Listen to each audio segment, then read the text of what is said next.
There really is no out there. There's only inside. If your body isn't here to see space, space really isn't here.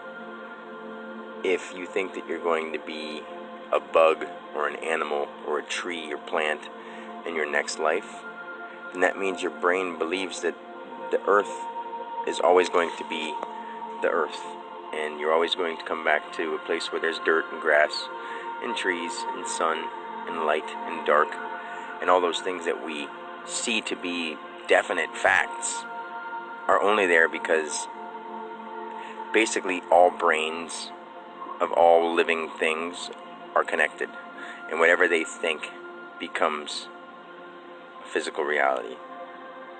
Whatever they believe to be becomes physical reality in a collective.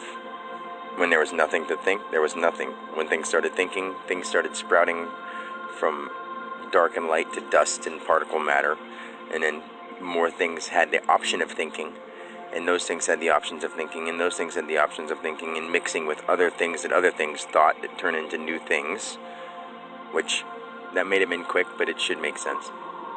And space, time, cars, people, ideas themselves. The word ideas is just an idea. It's just a thing. It's just nothing at the same time. Whatever you could possibly put into your mind and think can be your reality. So your next life isn't necessarily going to be here on Earth. It's going to be anywhere you think it's going to be. Not in a place that we call it in this life. It doesn't have to be called anything. It could just be water. It could just flow. You could go through, and just because you have another life and you're experiencing something from a different place, like a different animal or a different tree or a different thing, doesn't mean you're in a different planet. You could still be on planet Earth because your mind still thinks you live on planet Earth. And that is really deep and really far-fetched and way out there, but it's accurate.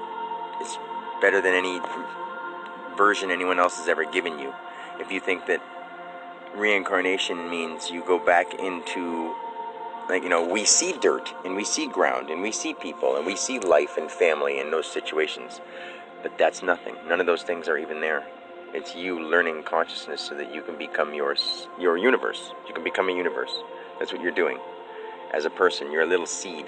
Basically, us little people are on an earth that's a big pod. Let's picture like a dandelion, okay? And as the dandelion goes from flowers to those white fuzzies all over the place, each one of us is just a white fuzzy. And at first, the dandelion was the earth until it dried up to those fuzzies. Our lifespan is a lot longer than that, but we are those little fuzzies of a universe. We're just universes on the earth, getting ready to become that. And the earth is basically a place for us to come to learn from. But at the same time, that's me putting those things into actual conceptual forms, because they don't have to be those things either. The earth doesn't have to be the earth. There doesn't have to be any space or dark or light or colors. There doesn't have to be any of those things. But the more we expand our awareness, intelligence, and basically our consciousness altogether, the more we expand that, the more we learn and the more we create. Like, we created colors by thought. We created sound by thought. We created everything there is by thought. We created thought by thought. It was just it's not an accident. It's all right now. So there is no time before and after. There is no when it began and when it ended. There's none of those things. Those are ideas of time. So for us to try to explain it doesn't matter, because we will not be able to put that part of it into words as people. I've experienced it, and I can help other people learn to experience it, but I can't explain it in words, because there will never be words to explain timelessness, because that would mean before and after are there. That would mean that during is there. That would mean that, here and there exist. That would mean that you and me separately exist. We do, but we don't. We only do in a conceptual form because of time has to put space between us.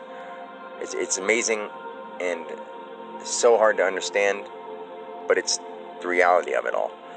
And all realities within the actual reality, all realities within that one actual reality seem so real, but there's something underlining them. And that's what I need to explain to people, because they're not looking that deep. And maybe I'm the other person who has looked this deep, and it's not even a competition, and it doesn't matter. All I know is All I know is that I love you guys and I'm trying my hardest, because this is what I'm here to explain. Even though it's the unexplainable, I can do it, because nothing is impossible, especially when you love this much and care about people. So, till next time.